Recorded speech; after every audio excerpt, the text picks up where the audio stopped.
morning, everybody.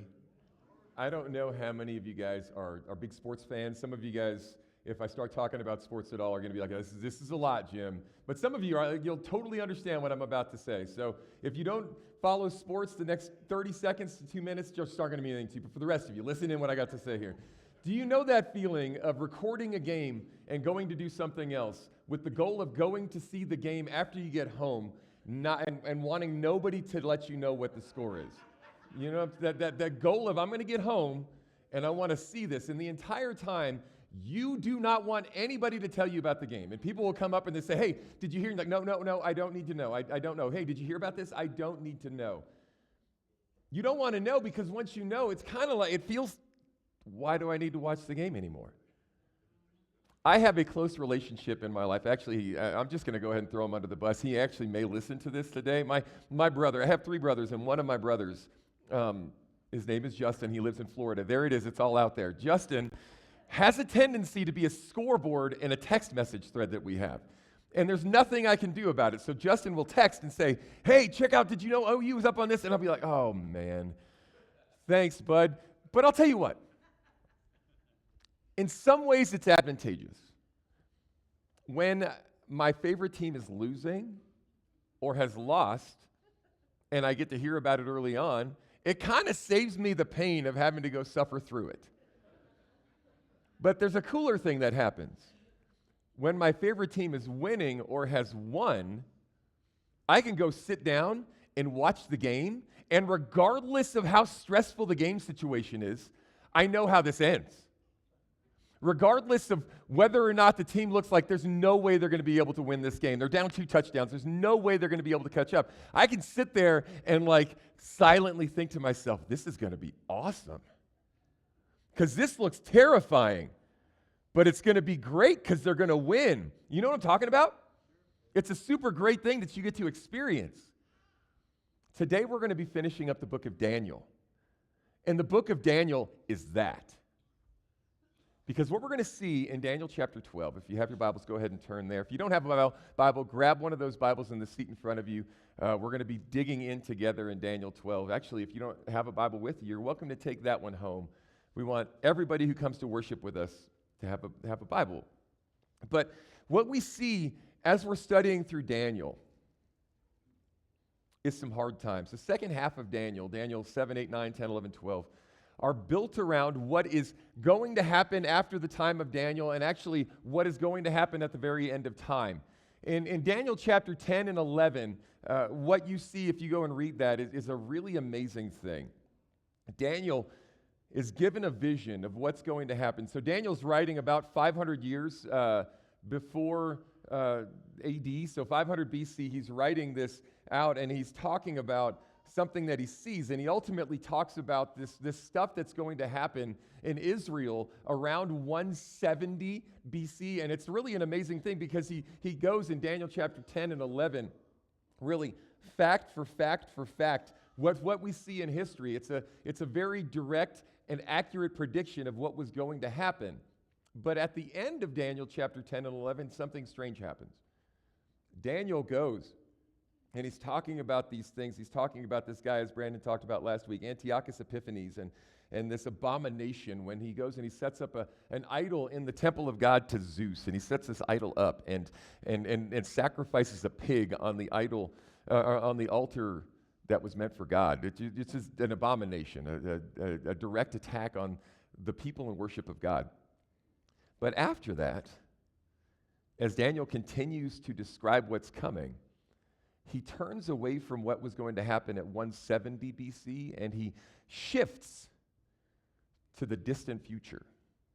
He shifts to what is going to happen at the very end of time. And actually what we see in Revelation really ties back to what we see in Daniel chapter 12. And so what we're going to look at today in Daniel chapter 12 is God giving Daniel wisdom for what is coming. Now, I share all of this because much of it is going to feel like the situation I was talking about, where you sit down and you're watching a basketball game or a football game, and you see what looks like impending doom. And it's only because it is. But Daniel gives this to us. He gives this to the people of God because the end of the story doesn't end badly. The point is this: even though things are looking scary, in the end, God is not finished working. It's what I want you to see today as we're studying through this passage, is Satan is going to attack God's people. We're going to see dark times. We see this today. We're going to see hard times. We're going to see darkness reigning and looking like there is no hope. We're going to see all of these things. But the reason God gives this to us in the Bible isn't to scare us. It isn't to make us feel like there is no hope. I see the awful things happening. Please don't let that happen in my time. We see all these things, but the point is, at the end of the day, we don't have to be afraid because God is not done. Because the God who made all of this, as France just read a moment ago in Proverbs chapter 3, that we can trust in the Lord with all our heart and not lean on our own understanding, because our understanding says this is going to be terrible. None of this is going to work. Instead, it says, in all of your ways, if you will acknowledge God, if you will acknowledge Him with your heart and your thoughts, He will make your path straight. Today, what we're going to see is that. We're going to see how God straightens a path for the people, for His people, when it looks like everything is hopeless. So starting in Daniel chapter 12, verse 1 through 4, we're going to dig in this morning to the very end. At that time, Michael, the archangel, who stands guard over your nation, will arise. Then there will be a time of anguish, greater than any since the nations first came into existence. But at that time, every one of your people whose name is written in the book will be rescued. Many of those whose bodies lie dead and buried will rise up, some to everlasting life and some to shame and everlasting disgrace. Those who are wise will shine as bright as the sky, and those who lead many to righteousness will shine like the stars forever. But you, Daniel, keep this prophecy a secret. Seal up the book until the end of time, until the time of the end, when many will rush here and there and knowledge will increase. So understand something right off the bat as we read this. This very much echoes what Jesus says later on in Matthew chapter 24, when Jesus goes and he starts talking to the apostles about how bad things are going to be. And he talks about how the anguish that is coming is going to be worse than any that has ever been before. The angel Gabriel was sent to Daniel to prepare him for this. But he was sent to prepare the people for this so that they would not be afraid. I want to talk to you guys a moment about fear. When we think about the things that Satan uses to attack us as people, to get us to doubt God, the things that Satan and the dark forces of this world get us to lose our faith, it's not necessarily anger, as much as anger can destroy us. Some of us know the feeling of having issues with anger and not being able to control that. It's not necessarily physical lusts and this need to constantly satisfy ourselves, although many of us know that feeling of, I just wish I didn't have this need in my body. My life would be so much easier. But there's a root thing that doesn't come from God that hits us, and it owns so many of these other things. The primary weapon that Satan often uses to attack us is fear. Making us afraid makes us make decisions that we know are not of God's will. Right? When I'm afraid that I'm going to always be alone, I will do things with people to try and hold on to them. When I'm afraid that I am not going to have any control over a situation, I will lash out in anger to try and hold on to control. When I am afraid that I'm going to be hungry and not satisfied, I will fill myself with everything that I possibly can to have some satisfaction now, knowing that it's going to hurt later. You see, fear is a weapon that destroys us. And so Daniel now is given this word from God so that when everything is coming,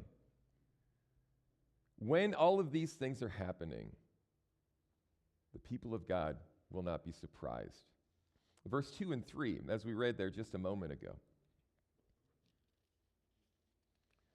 says this: Many of those whose bodies are buried will rise up, some to everlasting life and some to shame and everlasting disgrace. Those who are wise will shine as bright as the sky, and those who lead many to righteousness will shine like stars forever. You see, Daniel is shown, and this is actually the first time that we see in the scriptures a very specific teaching.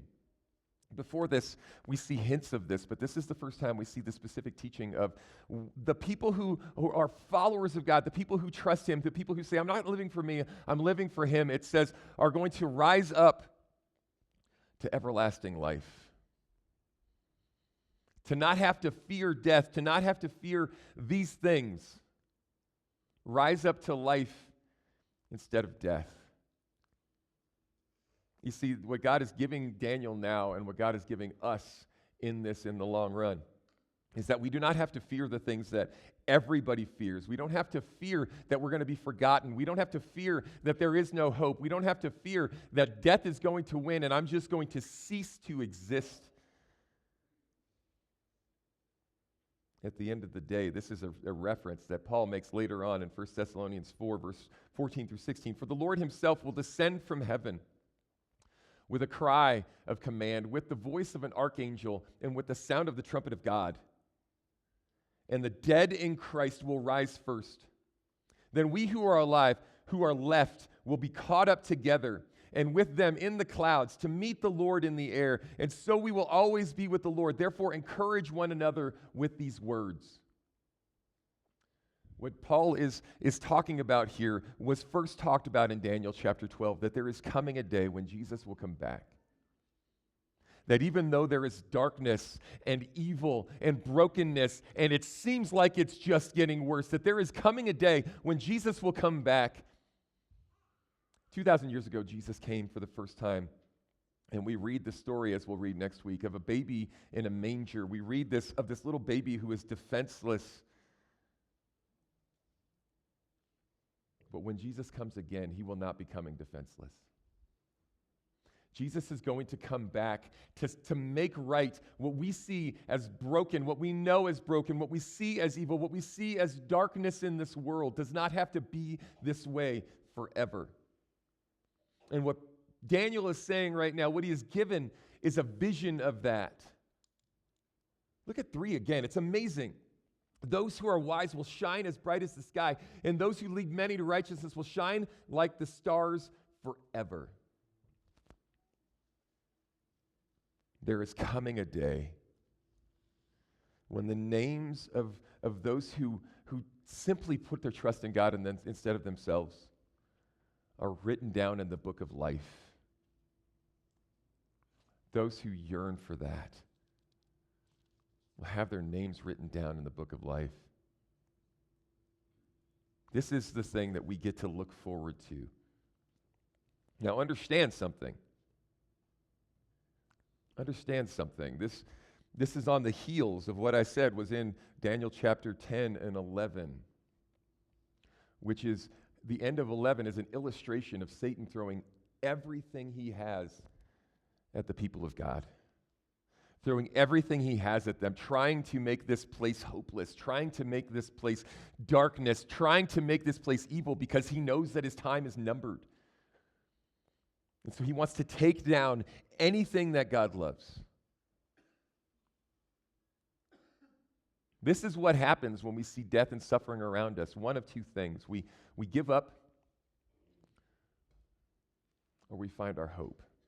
I want to share with you a quick sad story that pictures this, right? You all know that this is the case. When you go through suffering, you either draw closer into God and you find that there is something more, or you find yourself saying, I give up and I don't want to do this anymore. If you guys know the story of Job, Job is a man who had everything. He had a wife and kids and financial resources and a home. And in a matter of a few days, all of it was taken from him, and his kids were killed in a freak weather storm. His house and everything was destroyed from him. His livestock and all of his financial resources gone, and then he got these boils and sores. The only thing was left was him and his wife. And at the end of this time, as he and his wife had gone through this together, and they see all of these things happening. Daniel tries to lock in with God, and his wife says this, and I can totally relate. Some of us can relate with this. She says this in Job chapter 2, verse 7 through 9. So Satan left the Lord's presence, and he struck Job with terrible boils from head to foot. Job scraped his skin with a piece of broken pottery as he sat among the ashes, and his wife said to him, "Are you still trying to maintain your integrity? Curse God and die."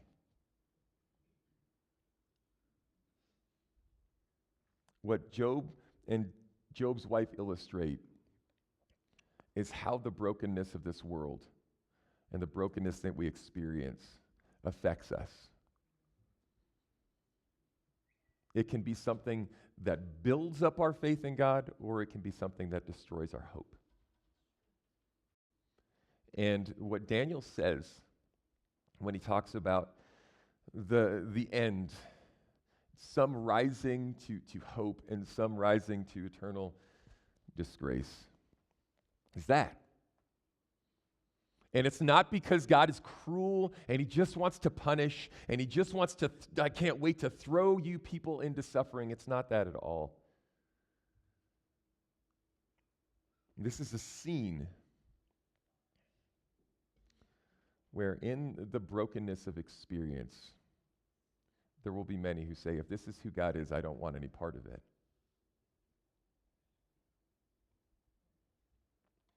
But the truth of the matter is, because of sin and brokenness in this world, and because of the fact that God allowed us the choice to choose him or not, when we chose not to follow him, darkness was waiting to attack. The question of Daniel chapter 12, verse 1 through 4 comes down to, where do you place your hope when everything is falling apart? Is it in you and your understanding? Or is it in the one who is greater than you, who knows the end of the story? Let's continue to go. Let's keep going here. Let's look at verse 5 through 7. Then I, Daniel, looked and saw two others standing on opposite banks of the river. One of them asked the man dressed in linen, who was now standing above the river, "How long will it be until these shocking events are over?" The man dressed in linen, who was standing above the river, raised both his hands toward heaven and took a solemn oath by the one who lives forever, saying, "It will go on for a time, times, and half a time. When the shattering of the holy people has finally come to an end, all these things will have happened." We're seeing now things from a heavenly perspective. We are seeing now as things are ending, angels standing on the sides of the Tigris River, this picture of Daniel as he's standing there in Babylon and everything falling apart. And he gets to see from the heavenly perspective the angels talking to each other. How long is all of this going to go on? How long is this all going to last? And he says a time, times, and half a time. When the shattering of God's people is complete, when everything looks like there is no hope and it's going to feel like there is nothing left to do, that there is nothing that we can do to make it through, we will see in that day Jesus return, in the evil of this world, Satan cast away into something he can never get out of, locked into hell without any more of this. Now, this shattering, again, this leads us to that question, just like we were talking about a moment ago with Job. Like, why would God allow the shattering? Why would God allow this pain? Why? You've asked that question, right? You've asked that question, most of us have. If God is good, then why? Yeah, we've talked about this before. The question, it's actually a theological term. It's called theodicy. Why do bad things happen to good people? Why, if God is there, are these things allowed? Why is it that God is allowing these things to happen? But the truth is that it's in the hard times that we realize our own inadequacy. That we realize I don't have all the answers to all the questions. And you know people, and I'm not trying to throw judgment at people, but we all know people who feel like they have all the answers to everything, and you quickly find yourself saying, but you kind of don't.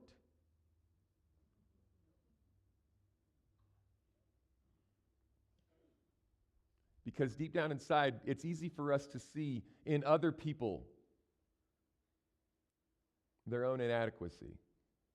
It's easy for us to see in other people their weaknesses and shortcomings and failures, because the reality is they're there. It's not that they're not being a jerk. All of us are not perfect.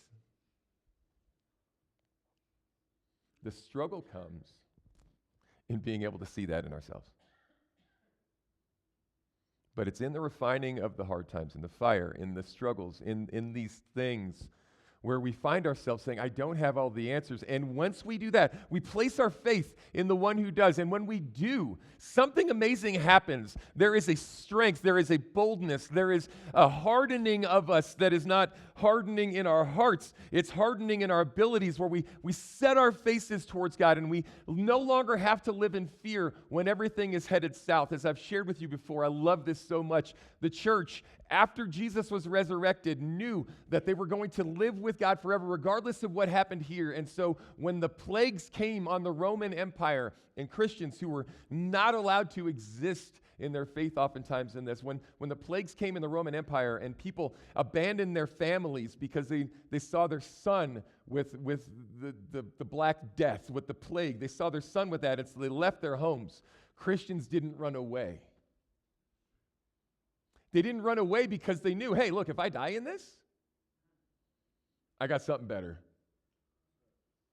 But because I know that God's working, I don't have to be afraid now. And so they went to this boy who may have had who had the plague, and they would take this boy in and they would nurse him, and sometimes God would heal that boy. And that boy would grow up to be a man saying, I want to follow the same God that saved me through these people. One of the reasons that we're here today is because God worked in the darkest times through the church in the first 3 centuries of hard times, and their lives shined out. That same faith is what is going to happen in you and I just before Jesus comes back. If we are not afraid, if we are not afraid in the shattering of this time, in the hardest of these times, if we will stand in boldness and not be afraid, we will shine like stars in the universe. And we see in verse 8 through 10 as we finish up this passage today, this. I heard what he said, but I didn't understand what he meant. So I asked, how long will all this finally end? Or how will all this finally end, my Lord? But he said, go now, Daniel, for what I have said is kept secret and sealed until the time of the end.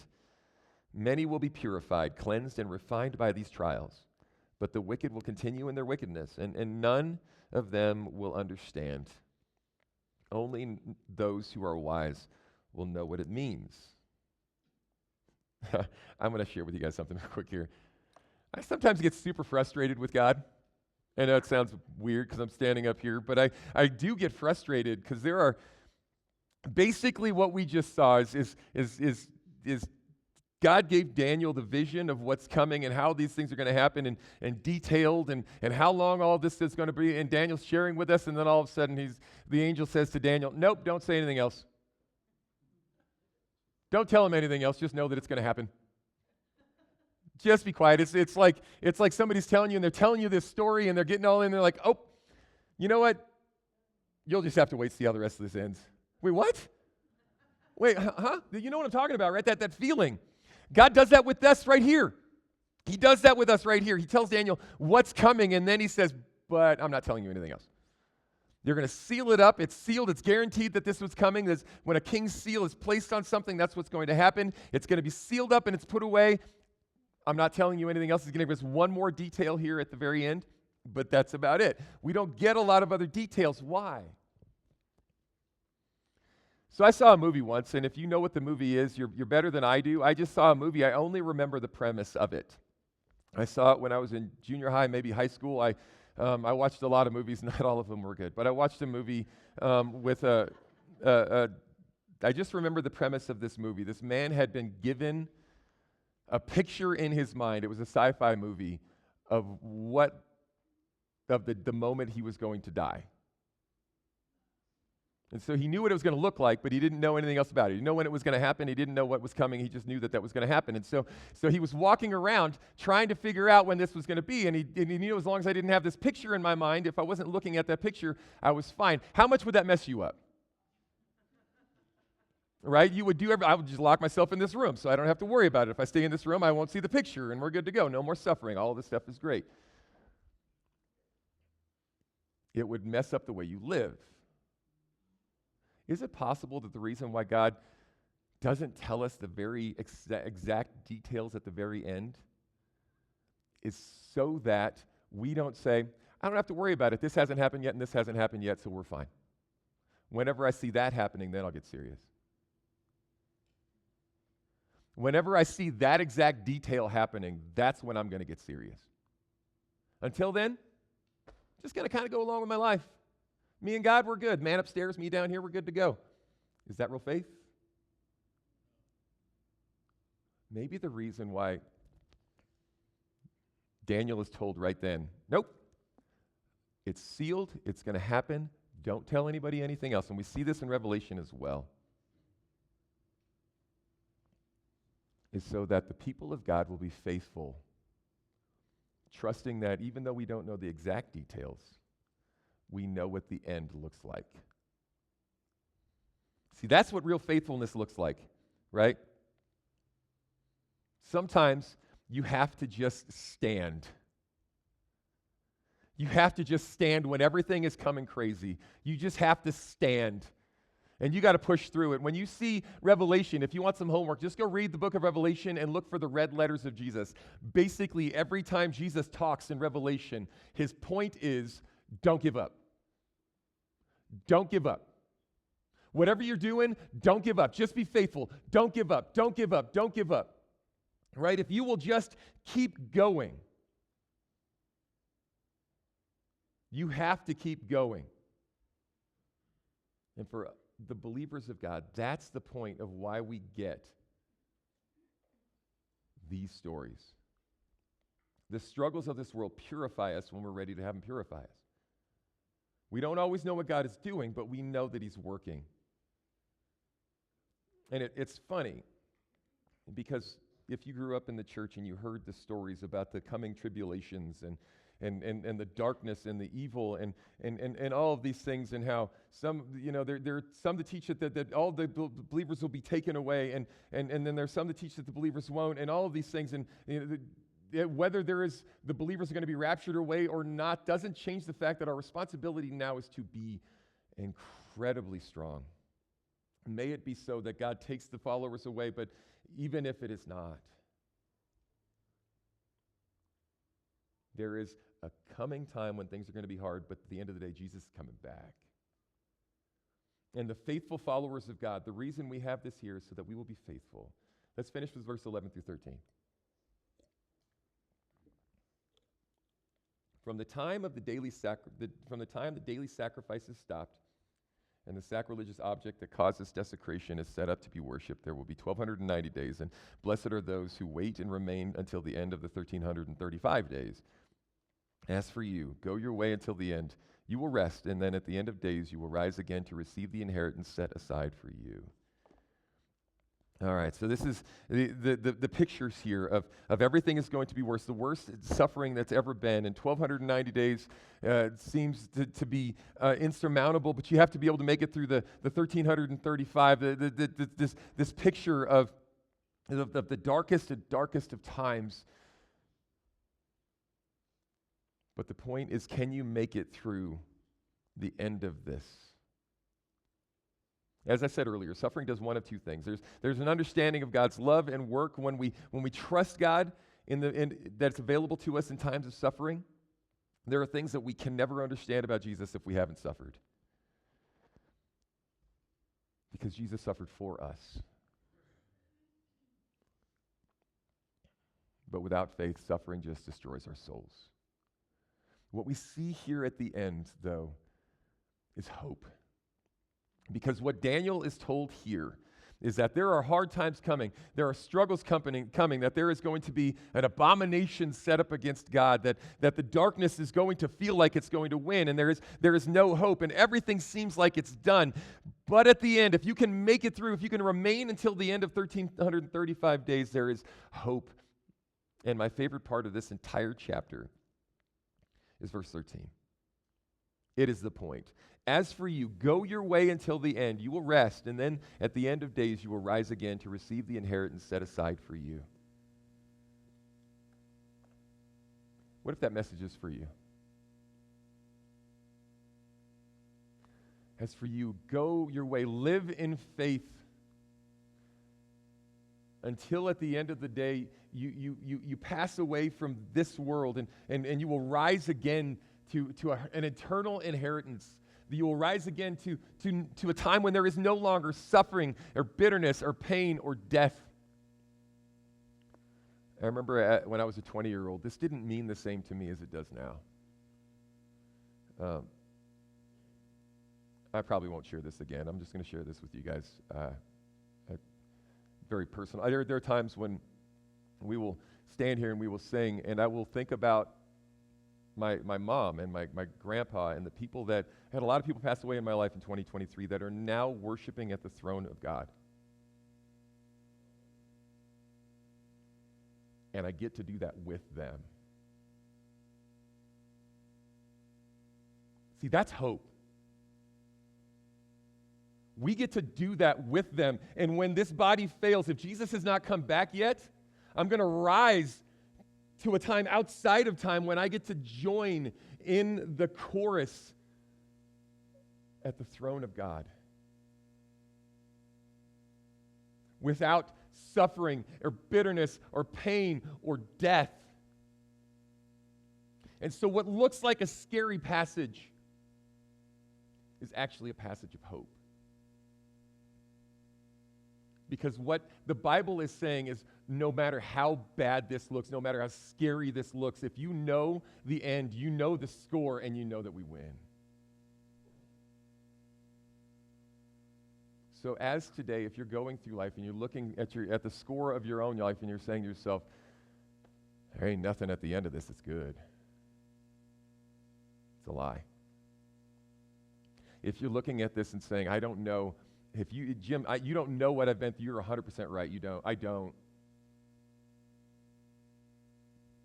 But I know the God who does, and I know that he has you here today for a purpose. Blessed are those who make it through, who stand and don't give up. Go your way. There is an inheritance coming. This is the bottom line. This is the point. There is victory in the Lord.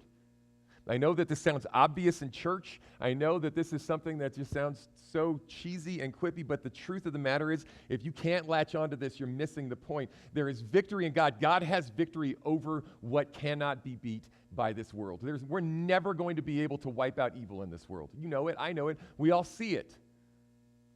But I know the one who can. We're never going to be able to get rid of all of the darkness and evil and sin, but I know the one who can. And if you are faithful and trust God through this, listen to what Revelation 3:5 says. I love this. All who are victorious will be clothed in white. I will never erase their names from the book of life, but I will announce before my Father and his angels that they are mine. Jesus says that there is coming a time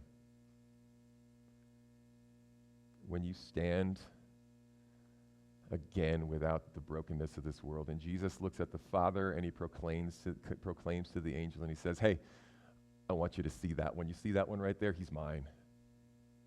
See that one right there? She's mine. She is mine. She is here. There is not a time when there has to be darkness and brokenness again.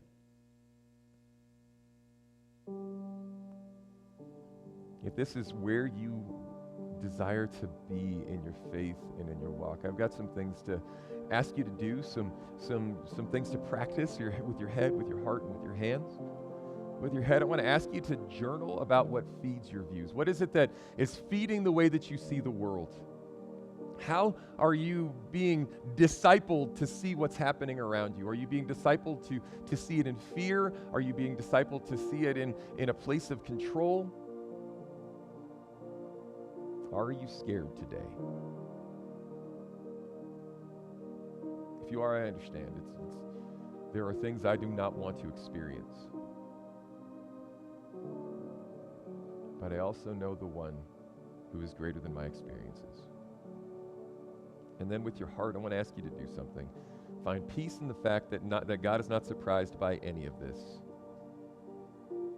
If you remember again, verse 4, but you, Daniel, keep this prophecy a secret, seal up the book until the time of the end, when many will rush here and there and knowledge will increase.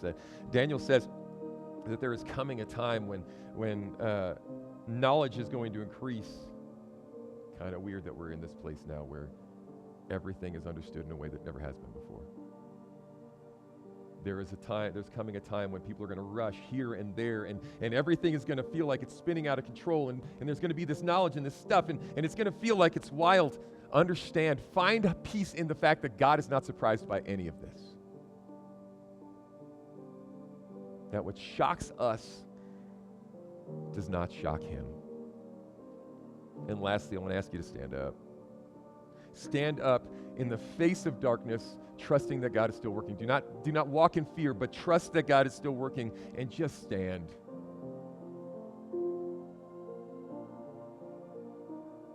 Just stand. If you are in a place today, here in just a moment, we're going to take communion,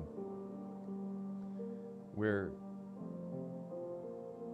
if we're being honest, you want that type of faith, but you don't have that type of faith, or you want to trust God, but you've never just said, I'm going to follow him with my life. And you and God have had a cordial relationship and not a real relationship. If that is where you are and you want to give your life to Jesus today, let today be the day. We're going to have some people up here in the front in just a few minutes while we're taking communion, and afterwards as we're singing. And if you would like to, we'll have some people in the back while we're taking communion, and then afterwards, when we're finished, we'll have some people in the front. And if you'd like to walk with God and to ask God for forgiveness and hope, if you want to know what it means to die to yourself,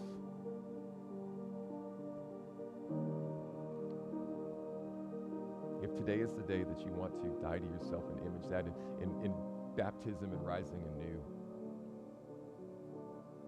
if today is the day to stand up, come and find one of us in the back. Come and find one of us in the front. We have a woman who's going to be baptized a little later on today. A much older lady who's come up saying, I've been following Jesus, but I'm ready I want to confirm that, to be baptized, to die to myself. She wants this. If that is where you are today,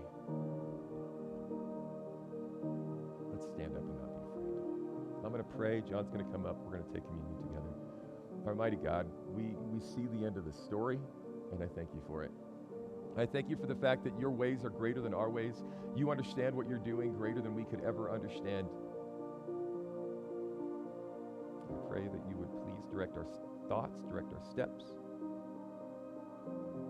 and help us to find our hope in you. Let us be brave, because you are good. I ask in the name of Jesus.